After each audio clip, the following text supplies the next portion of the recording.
दया मागना भक्ति योग, ध्यान योग, कर्म योग। दया मागना चर्चा करना और नमः शिवाय से प्रणाम करना।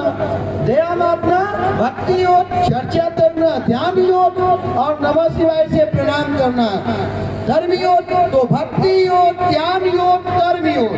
पढ़े ना, बिन युक्ति भक्ति न होई, बिन युक्ति भक्ति न होई। बिना युक्ति का भक्ति नहीं हो सकता है। तो युक्ति लगाओ, बुद्धि लगाओ।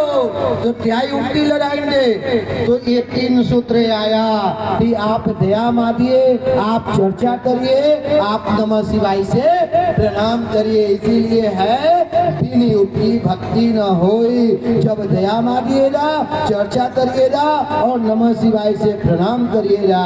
तो 3 सूत्रों का रहस्य है कि दया, चर्चा, नमः शिवाय। जब तीनों सूत्र आप करिएगा, आप शिष्य बनिएगा।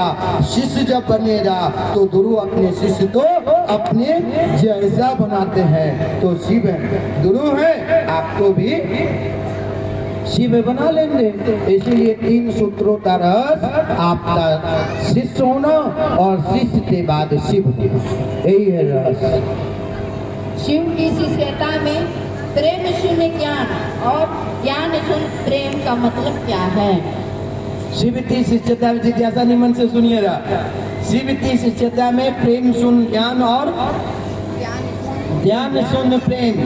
शिव की शिष्यता में प्रेम शून्य ध्यान और ज्ञान शून्य प्रेम, 0 सनाटा।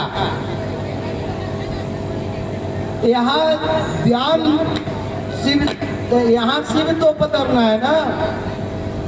मैं कहूँगा कि गुरु चाहिए कि ध्यान चाहिए, तो आप कहिएगा कि ध्यान चाहिए। मैं कहूँगा ध्यान लेके क्या करिएगा? जब गुरु ही मेरे साथ है तो है? जब गुरु ही मेरे साथ है तो ध्यान का क्या करिएगा? बबूल के कांटे से, ध्यान के कांटे से अध्यंता के कांटे को निकाला जाता है और फिर दोनों कांटे को फेंक दिया जाता है। ऐसा नहीं है कि अगर ध्यान का भी कांटा आपके अंदर रह जाएगा तो वो भी अहंकार पैदा करेगा, आपके अंदर ईगो पावर को बढ़ा देगा। तो ध्यान शून्य प्रेम, ये तो पूरी की पूरी शिव शिष्यता प्रेम पे आधारित है। प्रेम कभी अति जातरी जामे दो न समाए।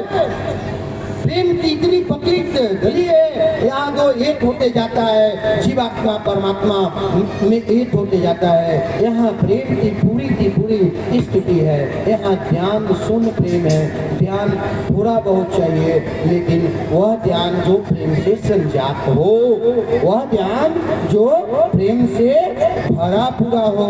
ऐसा ध्यान नहीं जो आपके मन को अहंकार में डाल दे। यहाँ आवेश रहित आवेश है, यहाँ आवेश रहित आवेश है। शिव आवेश रहित आवेश है। शिव के पास आवेश रहित आवेश है। उनके पास आवेश भी है, लेकिन उस आवेश में तो पूरा जगत को खत्म नहीं कर सकते हैं। उत्पत्ति, स्थिति और लय का तब पल प्रतिपल चल रहा है। लोग आ रहे हैं, रह रहे हैं और जा रहे हैं उसकी इच्छा से।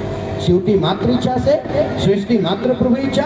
परमात्मा शिव की मात्र इच्छा से सृष्टि श्रेष्ठ हो रही है, पल पल सृष्टि श्रेष्ठ हो रही है, रह रही है, उठ रही है। लोग आ रहे हैं, रह रहे हैं और जा रहे हैं। तो ये प्रेम शून्य ध्यान है। उस परमात्मा से जो प्रेम करेगा वो शिव जैसा होगा। शिव से जो प्रेम करेगा वो शिव जैसा होगा। और जब शिव से प्रेम करेगा तो ध्यान का क्या मतलब? ध्यान एक समय के बाद खत्म हो जाएगा। ध्यान एक समय के बाद खत्म हो जाएगा। ध्यान चलेगा और एक समय के बाद समाप्त हो जाएगा। लेकिन ध्यान की नहीं, प्रेम की जरूरत है। इसलिए प्रेम न वारी उपजाए, प्रेम न हाथ जाए। प्रेम वो शिष्य दे ले जाए, वहाँ केवल झुकने की स्थिति है, मन को झुकाने की स्थिति है, मन को डाउन लेवल में ले जाने की स्थिति है। इसलिए जब आप शिव से प्रेम करिएगा तो शिव प्रेम ते प्रकाष्ठा है। शिव प्रेमी बनिए, शिव के प्रेमी बनिए। ध्यानवान नहीं, शिव के प्रेमी बनिए।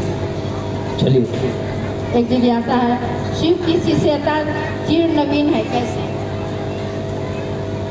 शिव की शिष्यता चीर नवीन है। चीर मने पुराना, नवीन मने नया। ये तो नई बात है।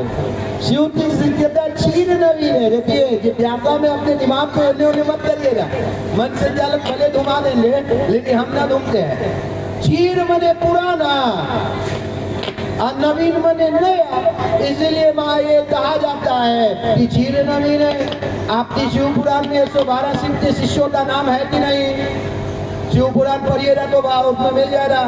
ब्रह्म वैवर्त पुराण में मिल जाएगा, ब्रह्म पुराण में मिल जाएगा। आप पढ़िएगा तो मिल जाएगा। शिव की शिष्यता क्षीर नवीन है। वो उस समय शिव पुराण में भी शिव है और आज भी ये शिव है।